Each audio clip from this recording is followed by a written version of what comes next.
I'm Judy Schreur, and I'm the co-author with my husband and our granddaughter Erin of the book Creative Grandparenting. And we subtitled it How to Love and Nurture a New Generation. When my husband and I wrote the book, we thought about one of the best jobs we ever had was being a grandparent. And we just love our grandkids so much. And so we decided to talk about it and to write about it. And when we think about this new generation, in fact, one time somebody said, there's three things we have no control of. One is our birth, the other is our death, and the other thing is when we become grandparents. Sometimes we're told, you're going to be a grandparent. We go, great! Sometimes that's not the case. Sometimes we're thinking, oh no, I'm going to be a grandparent. Or you're thinking, I don't think my child is ready for this. So we talk about it in the book with grandparenting. Sometimes it's hard, sometimes it's easy, but it's always a joy. And a grandparent makes a big difference in a grandchild's life. We are there to support the parents. We are not the parents, unless, of course, you're the caregiving grandparent, which, of course, we also have. And we have a chapter about that when they come back home and you are the caregiver, which today, of course, is quite common. So we even have a chapter on that. We also have a chapter in the book that Erin helped us write on the emerging adulthood. Today, our grandchildren isn't like it used to be. When I was young, we either got our job or we got married, and today the emerging adult is finding their way. They have much greater debt because of college and so forth. So we talk about the emerging adult as well.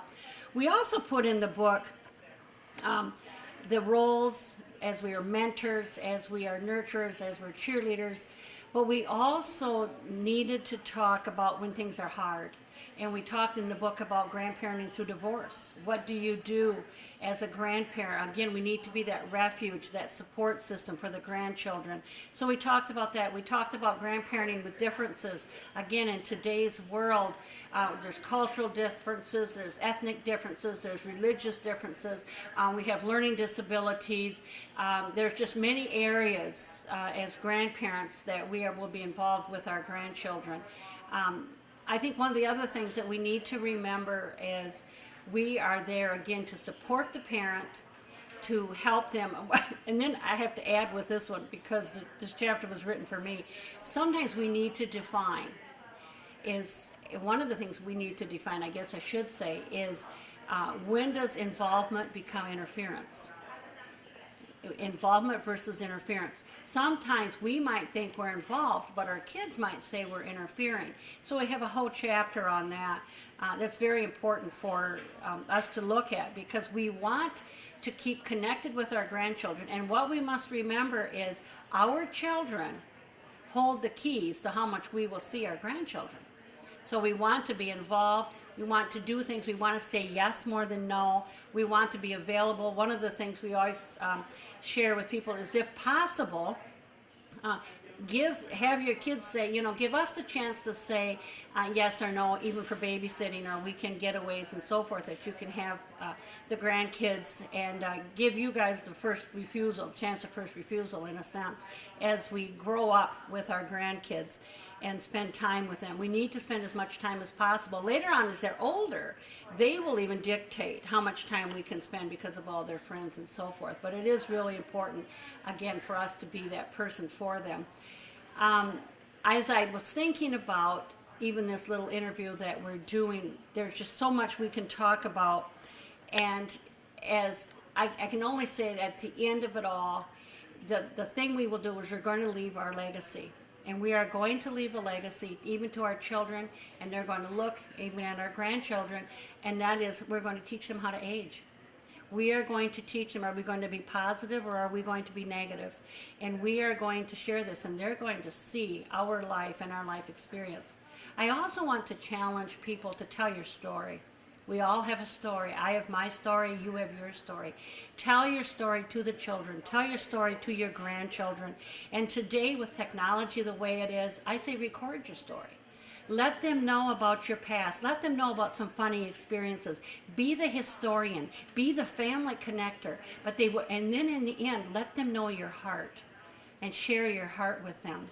And they will benefit from it. And you can be that historian and that connector even through life when we are no longer here anymore, which will also happen. So there's a lot with grandparenting. There's a lot about being creative.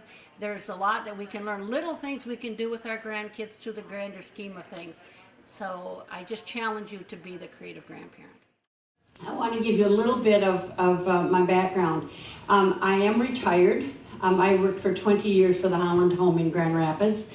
I worked in assisted living. I'm a licensed nursing home administrator. The last 10 years I was the executive director of the Raybrook Estates and Homes. So that's basically what I did. I'm also, my husband is in full-time ministry. He is retired as one of the associate pastors of Calvary Church in Grand Rapids, and he was the marriage counselor, family life minister, and so forth, which is why we wrote the book When Prince Charming Falls Off His Horse. And so we're both retired now. We do speaking, and that's pretty much it. But I also have been a caregiver, as I cared for my mother. And of course I've worked for years with families as they were doing caregiving. I think the Lord allowed me to also know what it's like to be a care receiver. And I had a period of time when I had a severe back injury and I was in chronic pain. I couldn't even take a shower by myself. And I was a care receiver. And my husband was the caregiver. Now the joke of us as a couple is he's a much nicer caregiver than I would be, because I always was the person that would say, buck up. You know, and I mean, I've spoken with pneumonia. I've spoken, with 105. I've done it all. You just buck up and do it. And all of a sudden, I couldn't buck. And I couldn't even get up.